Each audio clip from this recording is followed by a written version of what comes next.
قم بنا وانظر لآيات الجمال قم بنا وانظر لآيات الجمال. Let me tell you another story. 1400 years ago in Mecca, the Prophet ﷺ was sitting there and all the Sahaba are there. Those who were in the battle of Badr, Uhud, those who were at the Bayt or Ridwan, they are all sitting there. And the 10 who were guaranteed Jannah sitting there. The two father-in-laws of the Prophet ﷺ, Abu Bakr and Umar, are sitting there. The two son-in-laws of the Prophet ﷺ, Uthman and Ali, are sitting there. And the Prophet ﷺ looks around and he says, "Where's Bilal?"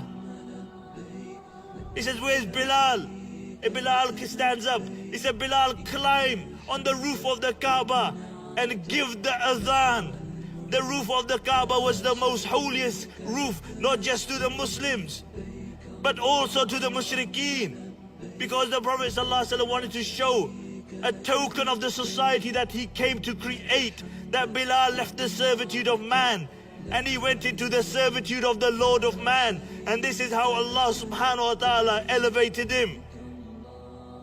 You see, 1400 years ago the Prophet ﷺ dealt with the issue of racism, and we still have it within our communities. In reality, we don't need any outside interference. We're good at breaking our communities up.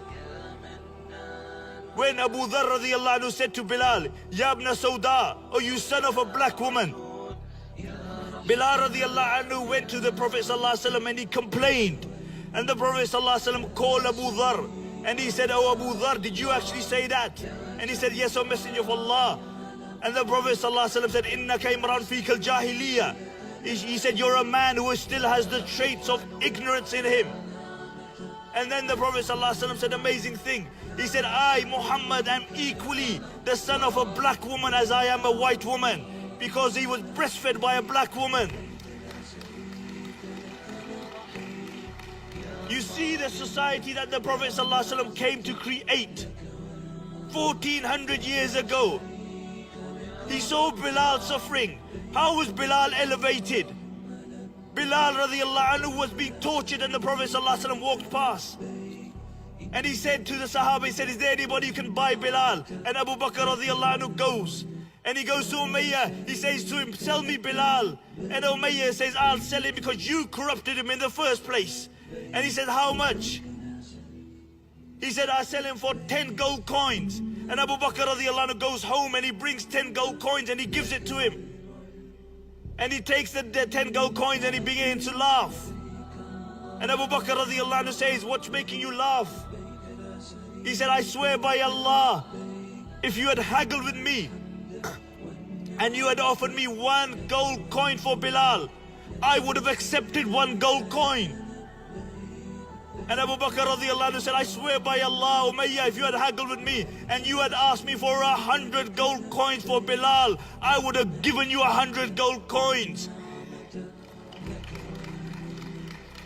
He bought Bilal and then he freed Bilal. And then what would he say?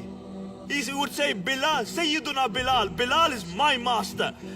The greatest creation after the Anbiya to walk on the face of this earth, called Bilal his master. He bought him.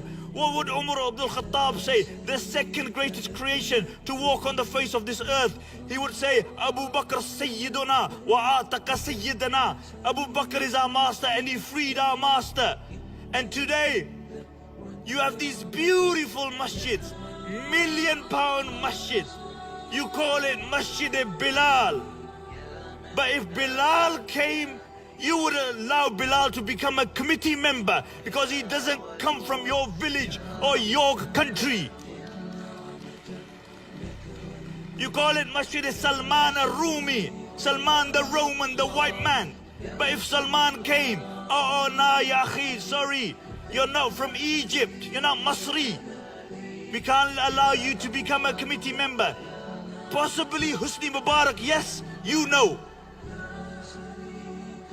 Sorry Bilal, we know the sacrifice that you made, but you know what, you're not from India, and we Indians and we Pakistanis are the chosen people, so we can't make you a committee member.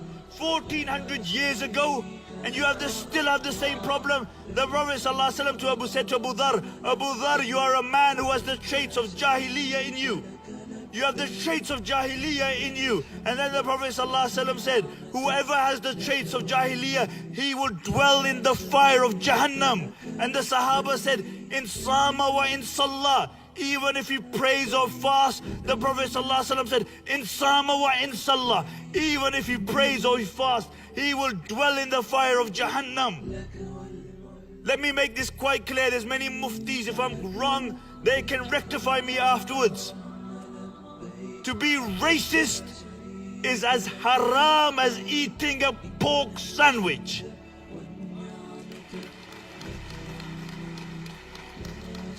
You talk about an ummah, and then you break the ummah. You talk about Bilal.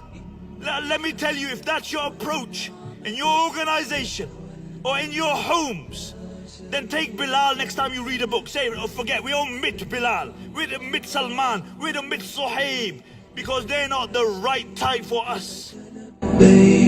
إن الحمد والنعمة لك والملك لا شريك لك.